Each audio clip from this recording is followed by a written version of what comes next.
तर आज आपण धम्मपदाच्या 202व्या गाथेपर्यंत पोचलेलो आहोत। आज आपण धम्मपदाची 202 नंबरची गाथा पाहत आहोत आणि अत्यंत महत्त्वपूर्ण अशी गाथा। आजच्या गाथेचा विषय आहे की आसक्ती समान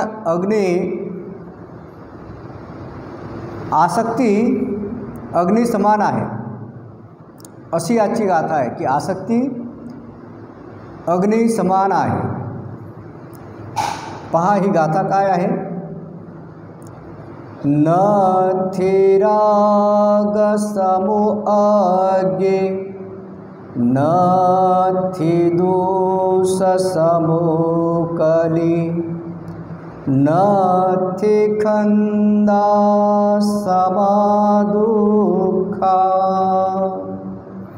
नथी संती परम सुखम।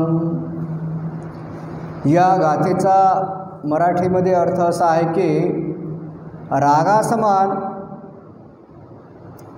राग म्हणजे काय? राग म्हणजे क्रोध नाही। राग, आपण नेहमी राग हा शब्द क्रोधासाठी वापरतो, पण जेव्हा जेव्हा पाली भाषेमध्ये किंवा बौद्ध साहित्यामध्ये राग हा शब्द येतो तर तेव्हा राग या शब्दाचा अर्थ क्रोध असा होत नाही, तर राग या शब्दाचा अर्थ आसक्ती असा होतो। राग या शब्दाचा अर्थ आग असा होतो, विशिष्ट प्रकारची आग म्हणजेच आसक्ती म्हणजेच तृष्णा असा या शब्दाचा अर्थ होतो।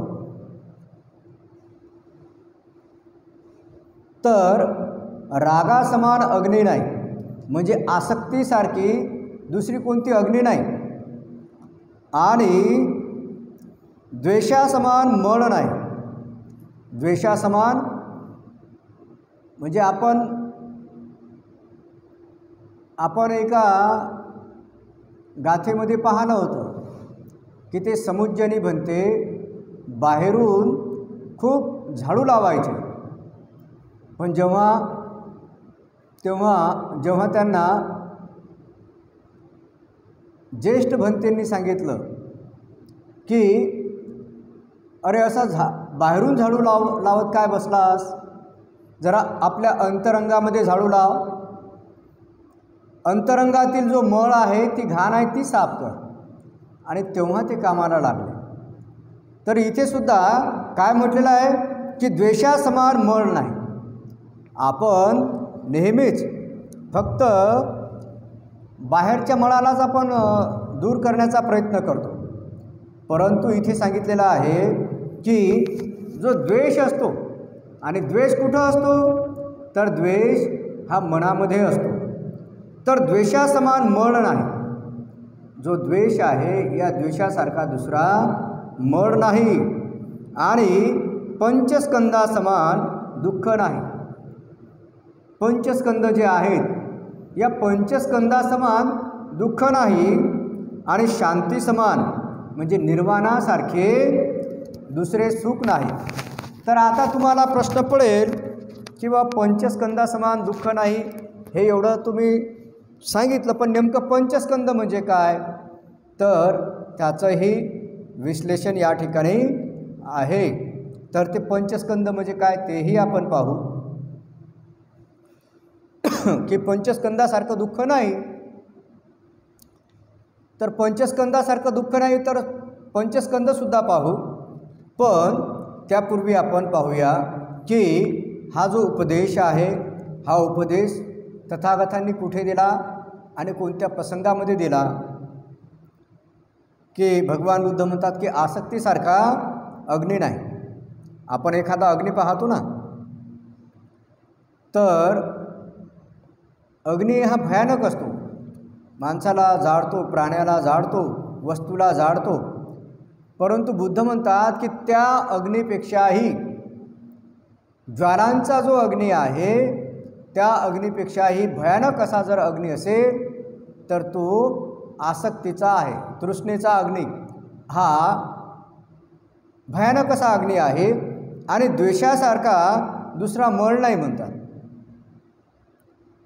आपण जसं शेतातून काम करून आल्यानंतर आपल्या शरीरावर आलेला जो मातीचा मळ असतो त्याला स्वच्छ करतो, पण त्याहीपेक्षा भयानक असा जर कोणता मळ असेल तर तो आहे द्वेषाचा मळ. तर आणि पंचस्कंदासारखं दुःख नाही. आपण जे आपलं दुःख समजतो तर त्या दुःखापेक्षाही पंचस्कंदाचं दुःख हे अधिक आहे आणि निर्वाणासारखं शांतीसारखं नथी संती परं सुखम. तर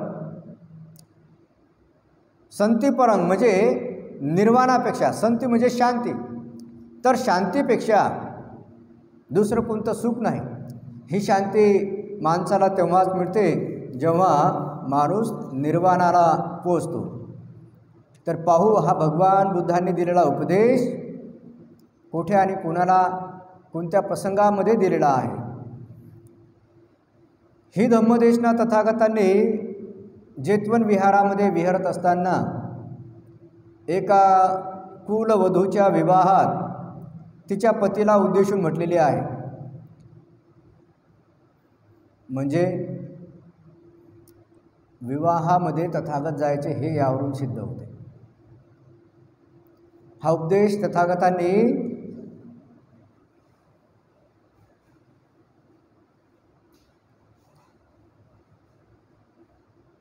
तथागत जेतवन विहारात विहरत असताना एका कुलवधूच्या विवाहात तिच्या पतीला उद्देशून म्हटलेली गाथा आहे. तिच्या उद्देशून दिलेला हा उपदेश आहे. श्रावस्ती येथे एका कुलकन्येचा विवाह समारंभ सुरू होता. कुलवधूच्या आईवडिलांनी भिक्खू संघाबरोबरच भगवंतांना सुद्धा भोजनासाठी आमंत्रित केले होते. पहा, म्हणजे विवाहामध्ये तथागताला बोलावल्या जायचं हा एक महत्त्वाचा ऐतिहासिक संदर्भ या ठिकाणाहून आपल्याला मिळतो की तथागताला विवाहाच्या निमित्ताने सुद्धा भोजनासाठी निमंत्रित केल्या जायचं. भगवान भिक्खू संघाबरोबर आसनावर विराजमान झाले तेव्हा त्या कुलकन्येने भगवंतांच्या चरणी वंदन केले आणि नंतर भिक्खूंच्या चरणीसुद्धा तसंच वंदन केलं. तिचा भावी पती तिला बघून नाना तऱ्हेचे स्वप्न रंगवत होता. आता हे साहजिक आहे, ज्याही कोणाचे लग्न होतात तर ते त्या विचारामध्ये असतात. तर त्याविषयी अधिक विवेचन तुम्हाला सांगण्यापेक्षा आपण समजून घ्या की या ठिकाणी त्यांचं लग्नाचा प्रसंग आहे आणि इथे असा उल्लेख आहे की तिचा जो भावी पती होता तो तिच्याविषयी वेगवेगळे स्वप्न रंगवत होता.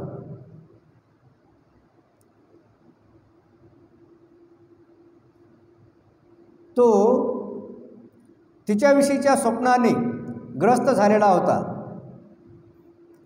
त्याला हे सुद्धा भान विसरला की भगवंताची उपस्थिती त्याच्या लक्षात आली नाही की ते भगवान आहेत. जणू भगवंत त्याला दिसलेच नाही.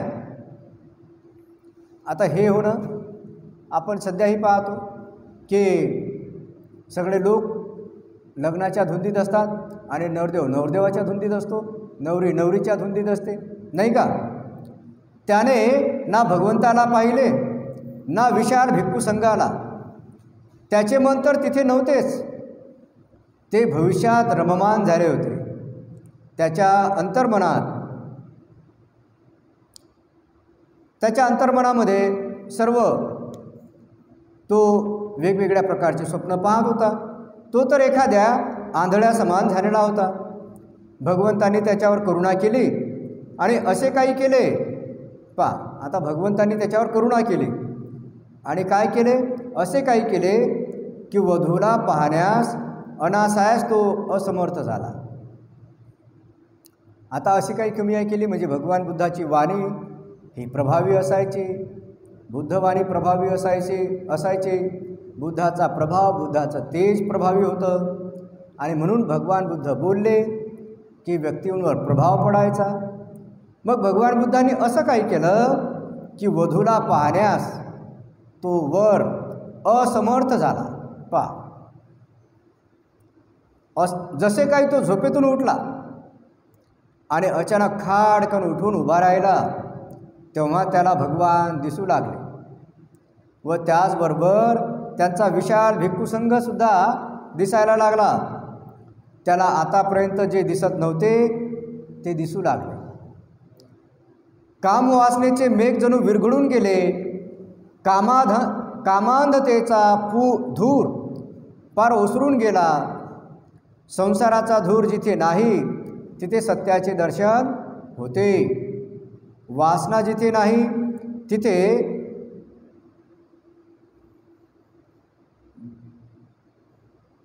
भगवंत प्रतीत होतात. त्या वधूचा पती अचानक जागा होऊन आश्चर्यचकित झालेला पाहून भगवान त्याला म्हणाले, काय म्हणतात भगवान? कुमार, आसक्ती समान दुसरा कुठलाही अग्नी नाही. त्याला उद्देशून भगवान बुद्ध म्हणतात की कुमारा, अरे आसक्ती समान दुसरा कोणताही अग्नी नाही. आसक्ती नरक आहे, आसक्ती निद्रा आहे, आसक्ती काय आहे? झोप आहे. आता तू जागा हो. जसा तू शरीराने उठून बसला तसा मनानेही उठ. उठण्यातच मानवतेची सुरुवात आहे असे सांगून भगवंतांनी पुढील गाथा म्हटली. कोणती गाथा? हीच. नथी राग समो अग्गे, नथी दोष समो कले, नथी खंद समो दुःखा. नथी म्हणजे नाही, म्हणजे रागासमान अग्नी नाही, द्वेषासमान मळ नाही आणि नथी खंद समो दुःखा.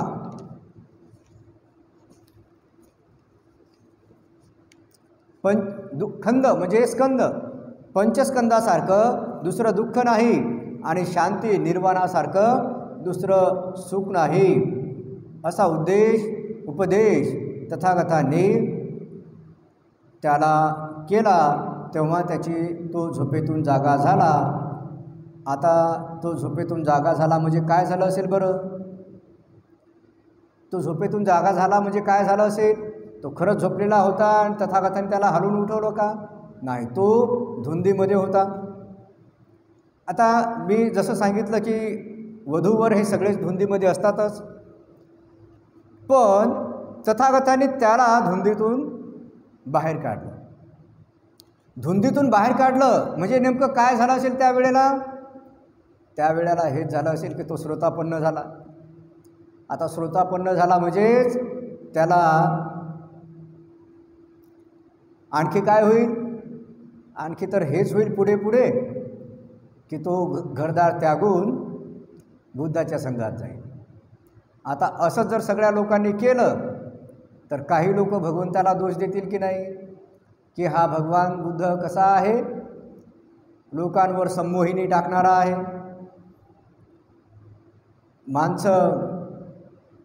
माणसाला घेऊन जाणारा आहे. अशा पद्धतीचे भगवान बुद्धाला काही लोक म्हणायचे. आताही आपल्याला हे चांगलं वाटते. भंतेजी चांगले वाटतात, भंतेजी हवेसे वाटतात, भंतेजींचं दर्शन हवं असं वाटते, भंतेजींना भोजनदान द्यावं असं वाटते, पण भंतेजी व्हावं असं वाटत नाही. आपल्या मुलाला भंतेजी करावं असं वाटत नाही. का? कारण ही जी म्हण आहे की महाराष्ट्रामध्ये म्हण पडून गेली की शिवाजी महाराज जन्माला यावा पण तो आमच्या घरात नाही, भंतीजी जन्माला यावे पण आमच्या घरात नाही. हे असं डायरेक्ट हे सगळेच तर लोक आता म्हणजे आता तो लग्नामध्ये भावी संसाराविषयी इच्छा म्हणजे त्याचे स्वप्न रंगवत होता. तर हे काय गैर आहे? भगवंत बुद्धांनी त्याला त्या झोपेतूनच बाहेर काढलं. म्हणजे काय केलं? त्याला झोपेतून बाहेर काढलं म्हणजे अरे हे स्वप्न रंगवू नको, हे स्वप्न म्हणजे आग आहे झालं. हे त्याला समजवलं म्हणजे तो हे स्वप्न रंगवणं बंद करेल आणि निघेल बुद्धाच्या मागं. हा मोठा बुद्धाच्या मागं भिक्खू संघ आहे, चालला वाढत भिक्खू संघ, नाही का? हे कोणाला आवडेल? जो या मार्गामध्ये जाईल त्याला आवडेल. परंतु संसाराची तीव्र आसक्ती असलेल्या लोकांना हे आवडेल का? निश्चितच आवडणार नाही. आणि आपल्याला भंतीजी आवडतात, पण ते भोजनदान देण्यासाठीच, चिवरदान देण्यासाठीच. आपला जे कोणी आता हा व्हिडिओ शहरात पाहतील, आपला मुलगा खूप टॅलेंट आहे, 10वी 12वीमध्ये खूप चांगल्या पद्धतीने खूप चांगल्या गुणांनी उत्तीर्ण झाला, नीट परीक्षा चांगल्या रँकने उत्तीर्ण झाला,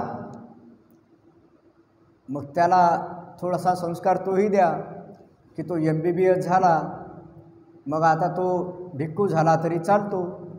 त्याच्या मनावर तसे संस्कार दिले पाहिजेत की हा भिक्खूही झाला पाहिजेत, नाही का? आपल्याला आवडतात ना भंतेजी भोजनदानासाठी सगळ्या गोष्टीसाठी, तर तोही झाला पाहिजे भिक्खू. त्याने सुद्धा नथी राग समो अग्गी या शब्दाचा प्रत्यय त्याने घेतला पाहिजे आणि तो सुद्धा भिक्खू संघामध्ये सहभागी झाला पाहिजे. MBBS झाल्यानंतर सुद्धा त्याने भिक्खूची समाजाची सेवा केली पाहिजे, भिक्खू संघाची सेवा केली पाहिजे. अशा पद्धतीचा भाव आपल्याही मनामध्ये निर्माण झाला पाहिजे. परंतु तो भाव निर्माण होणे दुर्लभ आहे, दुर्मिळ आहे. तर आता आपण पाहू की आपण जे या एका ठिकाणावर थांबलो होतो की नथी खंद समो दुःखा, स्कंदासारखं दुःख नाही, ज्याला पंचस्कंद म्हणतात. पंचस्कंद ही बौद्ध धर्मातील अत्यंत महत्त्वपूर्ण अशी संकल्पना आहे. आणि इथे सुद्धा म्हटलेलं आहे की नथी खंद समो दुःखा, म्हणजे स्कंदासारखं दुःख नाही. मग स्कंद हे 5 सांगितलेले आहेत, तर 5 स्कंदासारखं दुसरं दुःख नाही. तर मग ते कोणते 5 स्कंद आहेत ते त्याची माहिती या ठिकाणी दिलेली आहे. भगवंतांनी 5 स्कंदामध्ये संपूर्ण मन आणि शरीराचं अस्तित्व प्रकट केले आहे. हे 5 स्कंद तथागतांनी सांगितले, ज्याला पंचस्कंद आपण म्हणतो.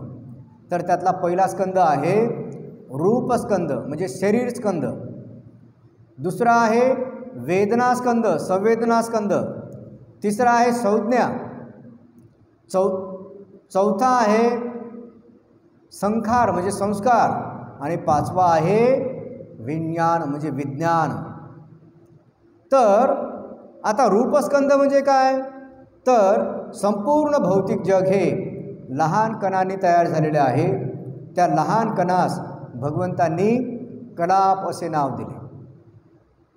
म्हणजे हे सगळं जे जग आहे, जे इंद्रियांनी अनुभव करतो आपण, तर हे संपूर्ण जग डोळ्यांनी पाहतो, हे सगळं जग एका छोट्या छोट्या अशा लहानात लहान कणाने बनलेलं आहे. आणि त्या लहान कणाला तथागतांनी कलाप असे नाव दिलं.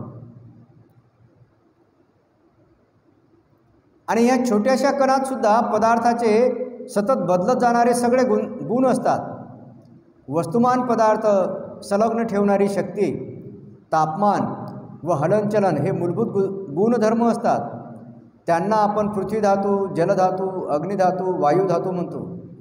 हे परमाणुकण एकत्र येऊन ठोस भासेल असा सांगाळा अशी बांधणी तयार करतात. म्हणजे पहा, पृथ्वी धातू, जलधातू आणि अग्निधातू, वायुधातू हे जे 4 धातू आहेत,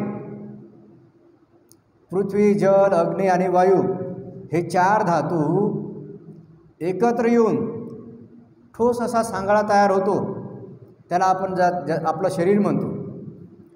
परंतु वस्तुतः हे अष्टकलाप सतत तयार होतात आणि उदयवे अशा कंपायमान अवस्थेत असतात. म्हणजे आपल्याला आपलं हे जे शरीर ठोस दिसते, तर हे ठोस नसते, तर हे याच्यामध्ये उदयवेग उत्पन्न होणे आणि नष्ट होणे या पृथ्वी धातूचं, जलधातूचं, अग्निधातूचं, वायुधातूचं उत्पन्न होणे आणि नष्ट होणे हे सुरू असते.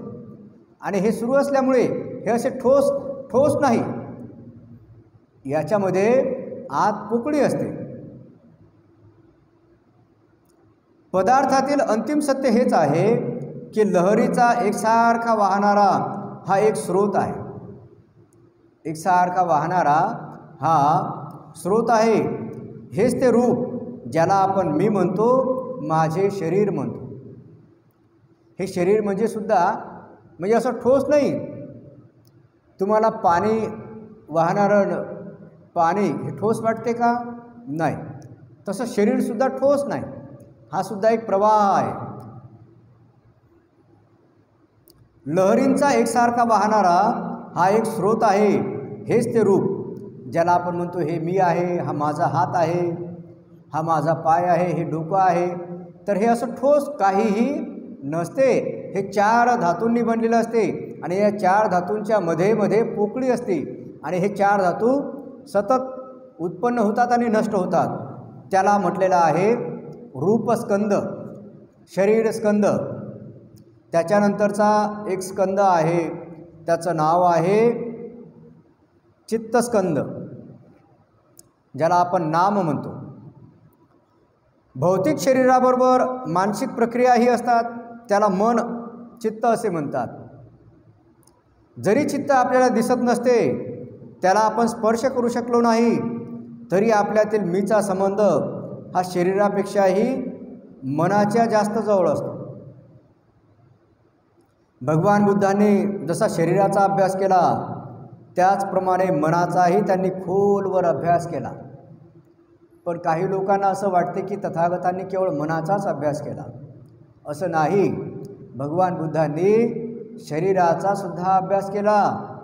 आपल्याला पालीच्या गाथांमध्ये आढळून येते की भगवान बुद्ध सगळ्या शरीरातील आतले सगळे अवयवांचे, तेव्हा सगळे एक अवयवांचे नावं सांगतात की प्रतित्य समुत्पादमध्ये त्या अवयवांचे नावं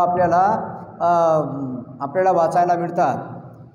यख्खं, हृदयं हे जे पालीतले नावं आहेत हे त्या गाथेमध्ये येतात.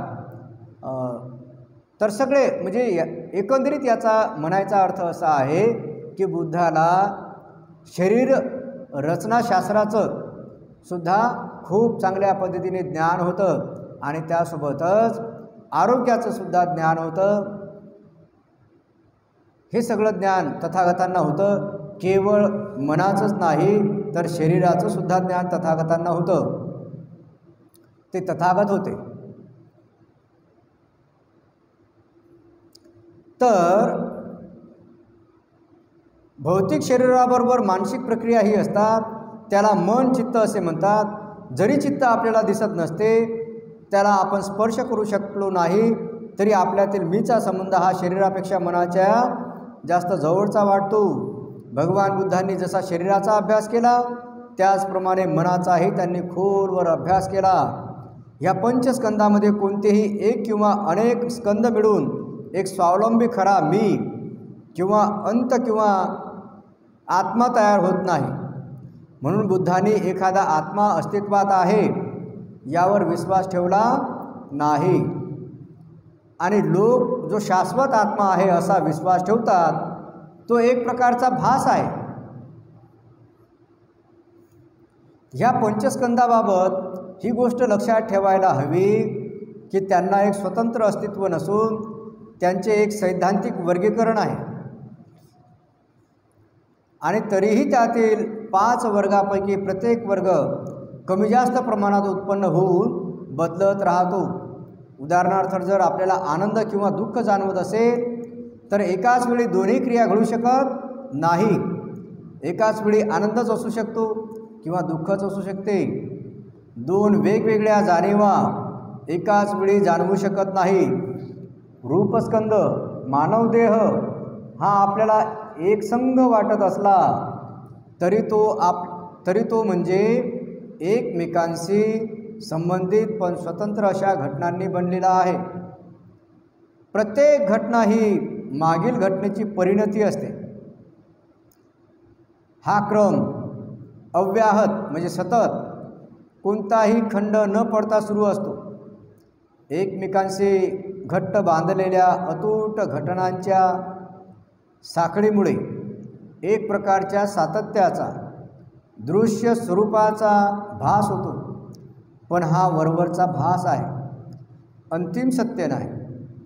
माणूससुद्धा कधीकधी न बदलणारी तयार वस्तू नाही.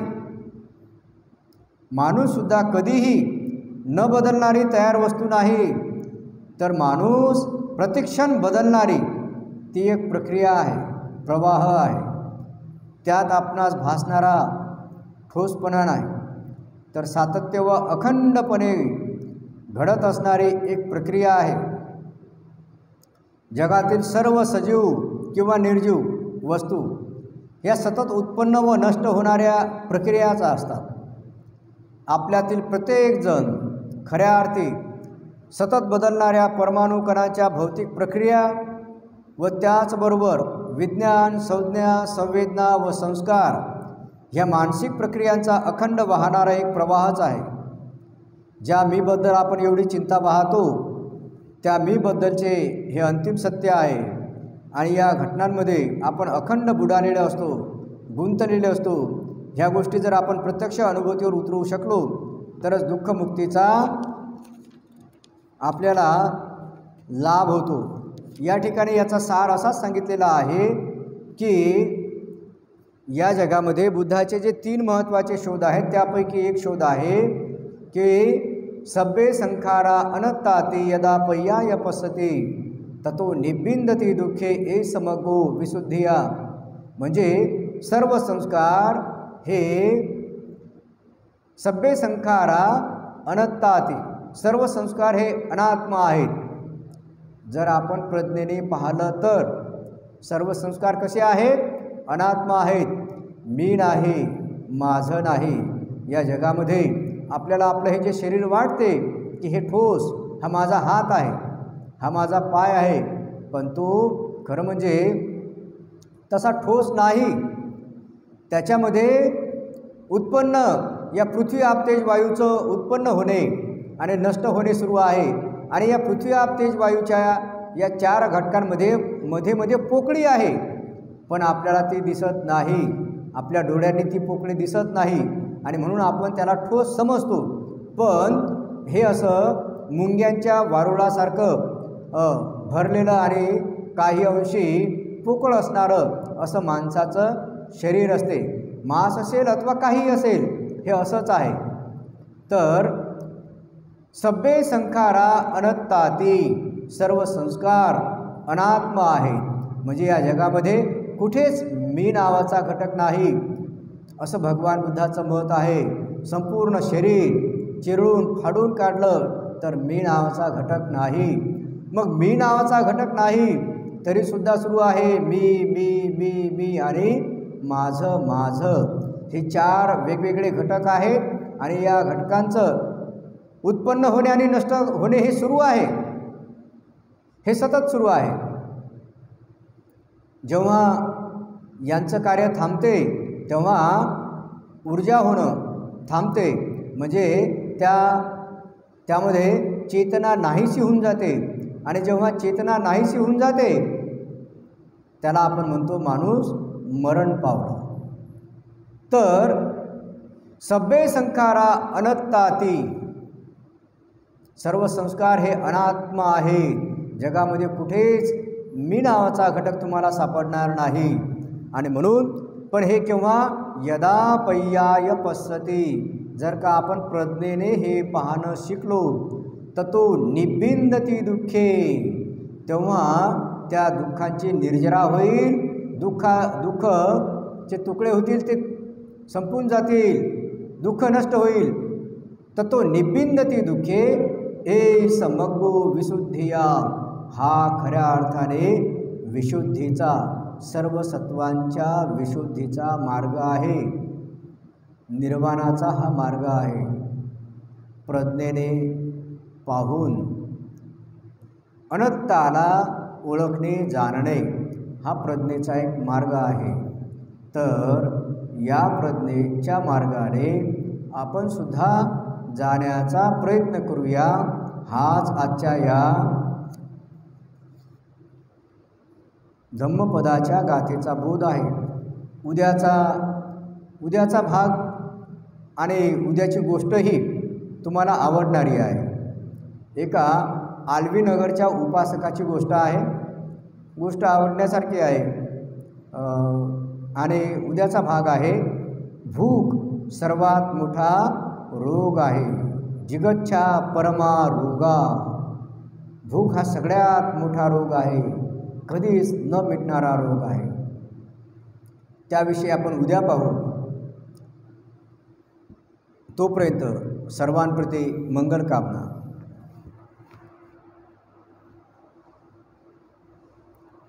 भवतु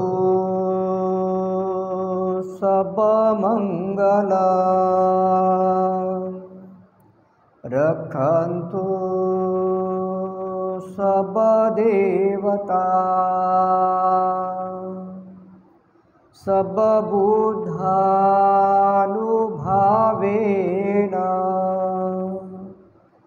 सदा सुखी भवन्तु ते। भवतु सब मंगला, रक्षन्तु सब देवता, सब धम्मानुभावेन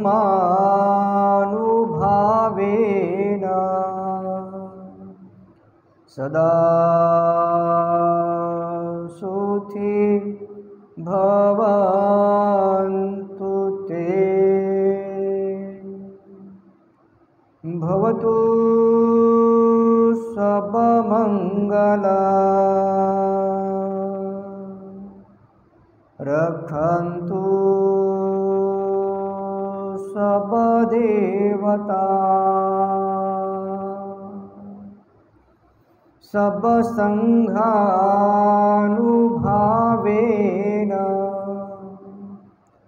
सदा सुखी भवन्तु ते।